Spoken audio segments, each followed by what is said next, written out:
Assalamualaikum warahmatullahi wabarakatuh. A'udzubillah, bismillah, alhamdulillah. Alhamdulillahilladzi shalla 'alan nabiyil qadiman wa waqa'a dzikra fil qur'an wa tamjidan lahu wa ikraman wa amara bittiba'i sari'atahu halalan wa haraman. Asyhadu la ilaha illallah alladzi kana 'adzabahu 'aziman wa asyhadu anna Muhammadan 'abduhu wa rasuluhu alladzi kana qalbuhu saliman. Allahumma salli ala Muhammad la nabiyya ba'da. Amma ba'd. Para pemirsa Makotamu TV rahimakumullah. Bersyukur kepada Allah, hari ini adalah hari mulia. Dan hari ini kita dimuliakan oleh Allah Subhanahu wa taala. Sungguh menjadi sebuah keberkahan ketika hidup kita semua berada di bulan yang suci dan bisa mensucikan diri kita di bulan ini. Jemaah para pemirsa Makotamu TV yang dirahmati oleh Allah. Sungguh kita semua menjadi perhatian ketika melihat bagaimana sebuah proses kehidupan dalam segala ketaatan dan kemaksiatan. Sungguh Allah menguji kita semua dalam tingkat yang sangat tinggi adalah seberapa taat kita kepada Allah. Dan kemudian tingkat yang kedua adalah seberapa mampu kita untuk tidak bermaksiat. Dan yang paling rendah adalah kita mampu menghadapi ujian, problematika kehidupan, mulai dari bencana, sakit, dan macam-macamnya. Adalah tingkatan ketiga. Namun, para pemirsa Makotamu rahimakumullah, ada hal-hal yang harus kita pahami bersama ketika kemaksiatan itu menjadi sebuah budaya hidupnya. Maksiat itu ada dalam kehidupan hariannya, maka sungguh akan menjadikan sebuah penghalang untuk sukses ke depannya. Bani Adam, anak cucu Adam ini berjalan dari alam ruh, alam rahim, dan alam dunia. Tentu di alam dunia inilah akan menentukan perjalanan selanjutnya di alam barzah, alam kuburnya, dan alam akhiratnya, yaitu antara pilihan surga dan neraka. Dalam kehidupan di dunia ini, pasti kita dihadapkan dengan berbagai macam ujian, godaan, dan kemaksiatan. Maka ketika kita melihat dalam kitab Ad-Da'wa wa Ad-Wada' karya Imam Ibnu Qayyim Al-Jauzi, di sana menengahkan atau menjelaskan dengan gamblang bahwa ada 8 akibat perbuatan maksiat yang akan menghalangi dan akan berdampak negatif dan menjadi sebuah penghalang sukses dari perjalanan hidup seseorang. Artinya kalau mau sukses, jangan sampai kita semua melakukan hal maksiat. Di antaranya seorang Ibnu Qayyim Al-Jauzi ini menyampaikan yang pertama adalah ilmu adalah sinar yang akan meletakkan diri kita dalam cahaya Allah. Maka ketika ada ilmu diletakkan bersinar pada diri seorang, dalam hati seorang, namun maksiat itu adalah pemadamnya, sinar hidupnya tidak akan bisa secerah yang ia hadapi Sungguh dalam logika ini, hidup ini adalah gelap gulita. Mata kita ini tidak bisa melihat sesungguhnya.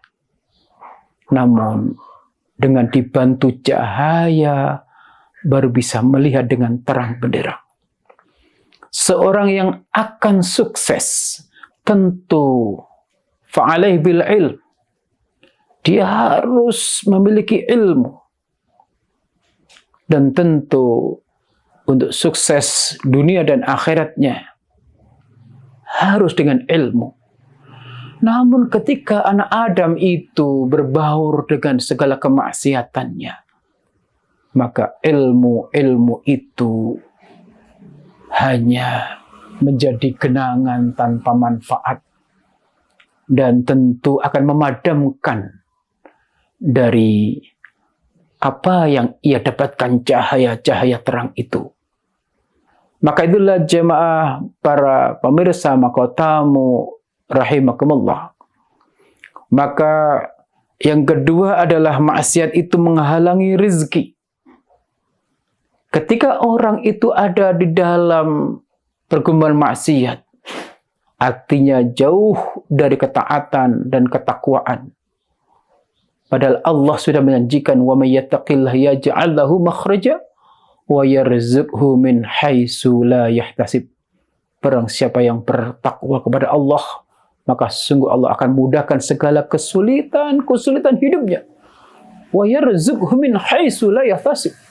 Dan akan dihadirkan, didatangkan rezeki yang tidak disangka-sangka olehnya.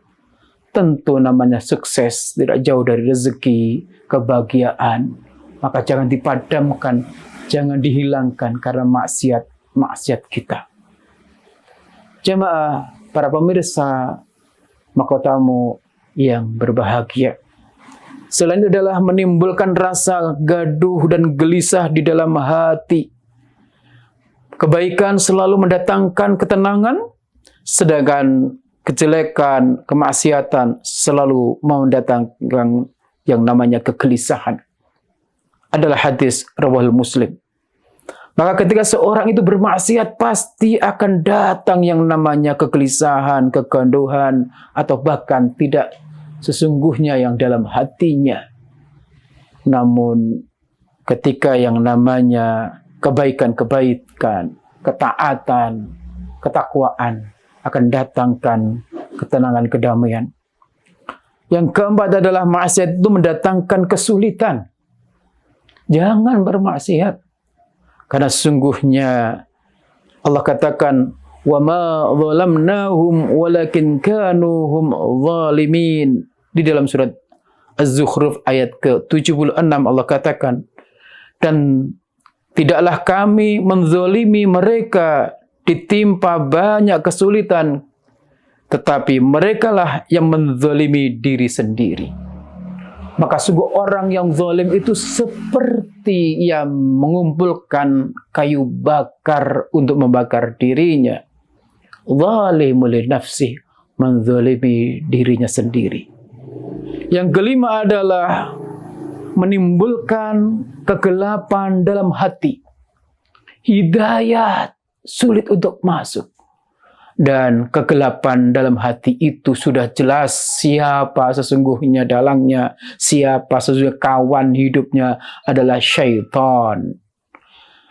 Para pemirsa Makotamu yang dimuliakan Allah, maka orang yang bermaksiat itu akan melemahkan hati dan badannya. Artinya, secara fisik dan secara batin, dia sangat lemah. Ia selalu ada ketakutan sesungguhnya. Dan sudah dia menolak sesuatu yang ia lakukan itu.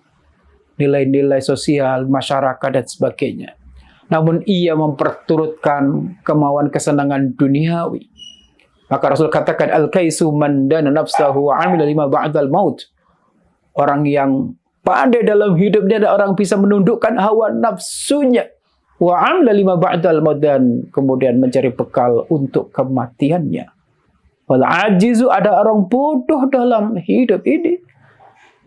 Man asuna sawu hawa, ia memperturutkan kemauan kesenangan duniawinya. Wasammana 'ala Allahi amani. Kemudian kelak kematiannya ia berangan-angan diampuni dan masuk surga. Impossible, tidak mungkin.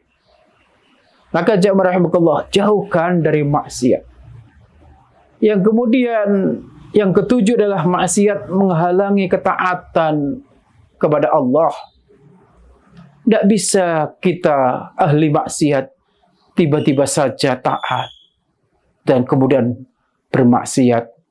Maka sungguh ia hanya ritual dan berpura-pura maksiat. Artinya kemunafikan itu ada hadir dalam hidupnya. Maka hanya bertaubatlah, menyesali, meninggalkan dan mengamalkan. Maka Allah akan mencerahkan kembali, mengkilatkan kembali. Dan ibarat kain yang putih itu dengan segala noda-noda itu menjadi bersih, putih kembali. Maka Allah katakan di dalam surah Al-Qasas ayat 50, Innallaha la yahdil qaumal zalimin. Sungguh Allah tidak memberi petunjuk kepada orang-orang yang zalim. Maka hanya orang zalim sajalah yang Allah menjadi murka kepadanya. Maka jauhkan dari maksiat itu. Yang terakhir, para pemirsa mahkotamu, maksiat mengikis keberkahan pada kehidupannya. Artinya keberkahan umur, keberkahan hidup akan menjadi sirna. Maka di surat Al-Fajr ayat 24 katakan, yaqulu ya laitani qaddamtu li hayati. Dia mengatakan, alangkah baiknya kiranya aku dahulu mengerjakan amal soleh untuk hidupku ini. Penyesalan dikala ia di alam barzah, alam kuburnya, dan di alam akhiratnya ia menyesal. Kenapa saya dahulu bermaksiat? Kenapa saya dahulu melakukan kezaliman? Maka pemirsa sekalian, jauhkan dari maksiat. Dan kemudian mari kita bertaubat. Taubatan nasuha. Insya Allah akan mengampuni segala dosa-dosa kita. Dan Allah akan menyambut kita dalam surganya, Jannatun Na'im. Demikian. Aqulu qali hadha fa astaghfiru innahu wal ghafurur rahim. Assalamualaikum warahmatullahi wabarakatuh.